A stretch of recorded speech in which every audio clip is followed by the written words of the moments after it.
Bismillahirrahmanirrahim. Assalamualaikum warahmatullahi wabarakatuh.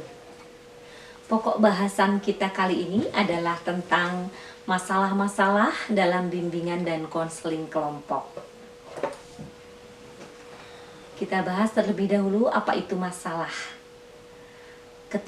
Ketidakmampuan individu untuk mewujudkan perkembangan yang optimal pada 4 dimensi, yaitu individualitas, sosialitas, moralitas, dan religiusitas, adalah akibat dari berbagai permasalahan yang dialami selama proses perkembangannya, sehingga harus dipecahkan atau diselesaikan agar tidak mengganggu kehidupan dirinya dan orang lain. Berarti permasalahan itu dapat mengganggu kehidupan individu dan juga kehidupan orang lain kalau tidak segera dipecahkan. Kemudian permasalahan juga dapat menyebabkan seseorang menjadi tidak mampu untuk mewujudkan perkembangan yang optimal atau tidak optimal perkembangannya dalam empat aspek tadi, yaitu dalam aspek individualitas, sosialitas, moralitas, dan religiusitas. Lalu sebetulnya apa sih atau bagaimana sih sampai muncul masalah itu? Nah, masalah itu muncul karena adanya kesenjangan antara harapan dan kenyataan. Inginnya saya itu ranking 1 misalnya di sekolah, tapi ternyata kenyataannya rankingnya 20. Nah, itu berarti jadi dia masalah ya, jadi menjadi masalah karena apa yang diharapkan tidak sesuai dengan kenyataan. Inginnya IPK-nya 4 tapi ternyata cuma 2. Nah, itu berarti kan apa yang menjadi harapan dia tidak sesuai dengan kenyataan yang ada. Kemudian semakin besar kesenjangan yang terjadi, maka masalahnya akan semakin berat ya. Dan setiap kesenjangan yang terjadi itu dapat menimbulkan persepsi yang berbeda-beda. Masalah itu muncul sebagai perilaku yang tidak dikehendaki baik oleh individu itu sendiri maupun oleh lingkungan. Nah, selanjutnya, tidak semua masalah itu harus ditangani dengan konseling. Ada masalah yang cukup misalnya dipecahkan oleh sendiri. Ada yang cukup dikonsultasikan dengan teman misalnya, kemudian atau ada yang cukup dicurhatkan lewat tulisan, selesai misalnya. Nah, sekarang kita bahas kriteria masalah yang perlu ditangani dengan konseling. Itu masalah-masalah seperti apa ya? Yang pertama, masalah yang perlu ditangani dengan konseling itu adalah masalah yang berasal dari masalah yang memang cukup serius ya. Misalnya akibat perceraian orang tua, kemudian terlibat narkoba misalnya, dan lain sebagainya. Kemudian yang kedua, mengguncang pribadi konseli. Jika masalah itu sampai seorang konseli terguncang kejiwaannya. Kemudian membuat pikiran dan perasaan konseli tidak dapat berfungsi sebagaimana mestinya.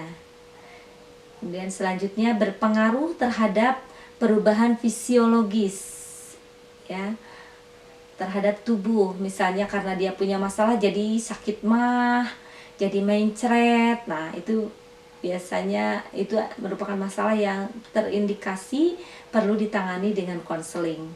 Kemudian di luar jangkauan konseli untuk memecahkannya. Kemudian jika tidak diatasi, merugikan diri sendiri juga merugikan orang lain misalnya ya.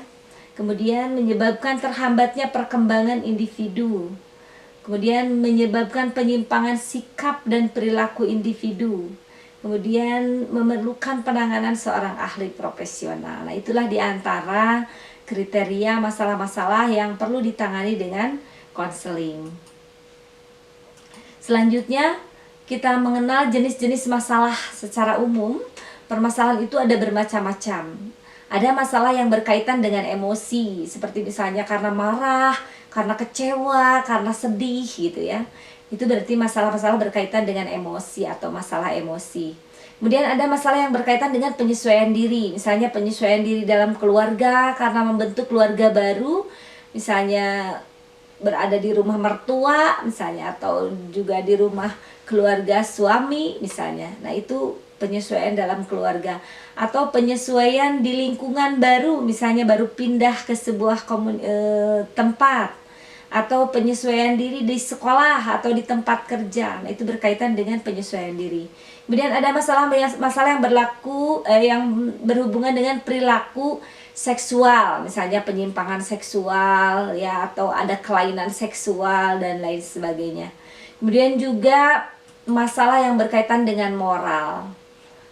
Ada juga masalah yang berkaitan dengan keluarga, kemudian masalah perkembangan individu, dan masalah yang berkaitan dengan kebutuhan individu.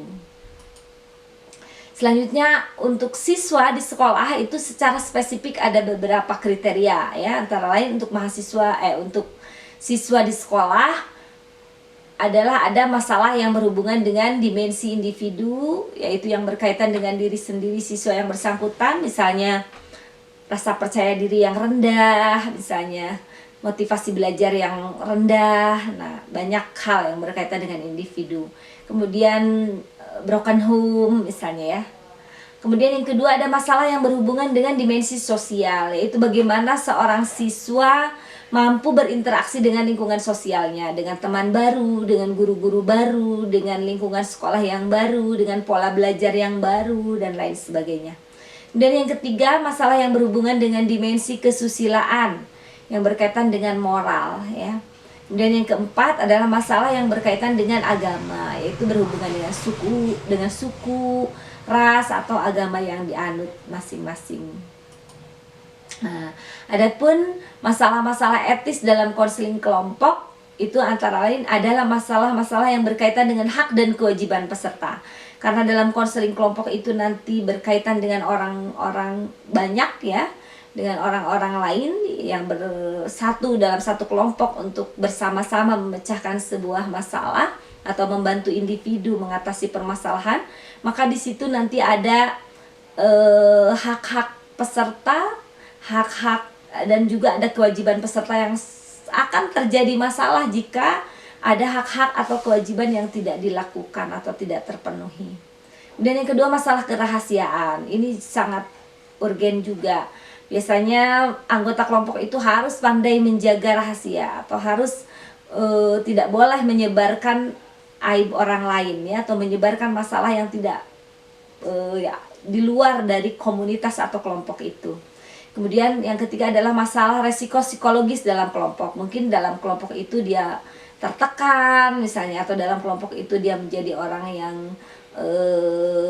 kurang berperan dan lain sebagainya. Itu masalah-masalah yang berkaitan dengan resiko psikologis di dalam kelompok itu. Ada yang dominan, ada yang kurang dominan dan lain sebagainya.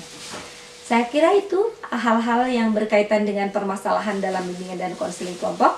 Mudah-mudahan dapat disimak dengan baik. Sekian, Assalamualaikum warahmatullahi wabarakatuh.